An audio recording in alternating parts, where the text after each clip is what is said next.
नमस्कार विद्यार्थी मित्रांनो, मी नम्रता पाटील, सुमन हायस्कूल नंबर 6, इयत्ता 10वी, विषय विज्ञान, प्रकरण 12, भाग 12 यामध्ये आपण पेज नंबर 218 वरील इंटेक्स क्वेश्चन सोडवणार आहोत। त्यातील पहिला प्रश्न, कोणत्या कारणाने विद्युत हीटरची तार किंवा कॉर्ड गरम होत नाही जेव्हा त्याचा तापीय घटक गरम होतो? तर याचा उत्तर आहे विद्युत प्रवाहाचा तापीय परिणाम। विद्युत परिपथात मात्र अवरोध बॅटरीशी जोडलेला असेल तर प्राप्तिस्थानची ऊर्जा सतत उष्णतेच्या रूपाने वाया जात असते।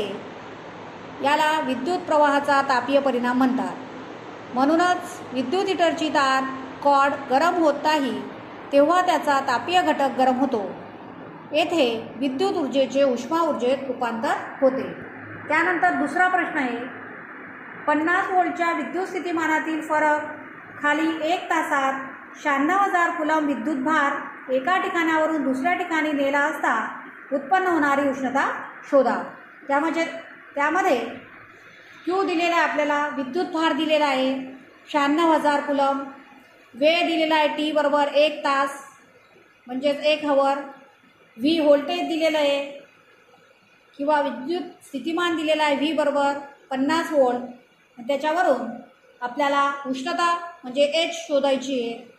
तर त्याच्यासाठी H बरोबर आपल्याला 3 सूत्र माहिती आहे। H बरोबर V गुणिले Q, दुसरं सूत्र आहे H बरोबर V गुणिले I गुणिले T आणि तिसरं सूत्र आहे H बरोबर I चा वर्ग RT। येथे तीनही सूत्र आपण लक्षात ठेवायचं आहे। या उदाहरणामध्ये Q 96,000 कुलम दिलेला आहे, वेळ दिलेला आहे 1 तास, V दिलेला आहे 50 व्होल्ट, म्हणून आपल्याला H बरोबर V गुणिले Q या सूत्राने उष्णता काढता येईल। म्हणून आपलं सूत्र आहे H बरोबर V गुणिले Q। इथे आपण V आणि Q ची किंमत ठेवणार आहे, म्हणून V बरोबर 50 आणि Q बरोबर 96,000, म्हणून बरोबर 50 गुणिले 96,000 बरोबर 4,80,000 जूल बरोबर 48 गुणिले 10⁵ जूल बरोबर 4.8 गुणिले 10⁶ जूल। नंतर तिसरं उदाहरण आहे, 20 ओहम अवरोधाची विद्युत इस्त्री 5 एम्पियर विद्युत प्रवाह खेचते तर 30 सेकंदात उत्पन्न होणारी उष्णता मोजा।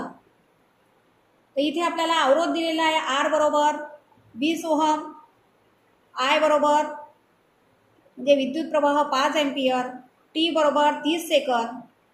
पुन्हा आपण तीनही सूत्र लिहून घेणार आहे, H बरोबर V गुणिले Q, H बरोबर V गुणिले I गुणिले T आणि H बरोबर I वर्ग RT। तर आपल्याला अवरोध दिलेला आहे, I दिलेला आहे आणि T दिलेला आहे, म्हणून आपण H बरोबर I वर्ग RT हे सूत्र वापरणार आहे उष्णता मोजण्यासाठी। H बरोबर I चा वर्ग RT। I ची किंमत आहे 5 एम्पियर, म्हणून I चा वर्ग 5 गुणिले 5 गुणिले 20 गुणिले T दिलेला आहे तुम्हाला 30 सेकंद 30, म्हणून 5 5 25 गुणिले 30 गुणिले 20 600, म्हणून 25 गुणिले 600 बरोबर 15,000 जूल। याचाच कन्वर्शन आपण 15 गुणिले 10⁻³ जूल बरोबर 1.5 गुणिले 10⁴ जूल एवढी उष्णता तिथे आपल्याला मिळते। धन्यवाद।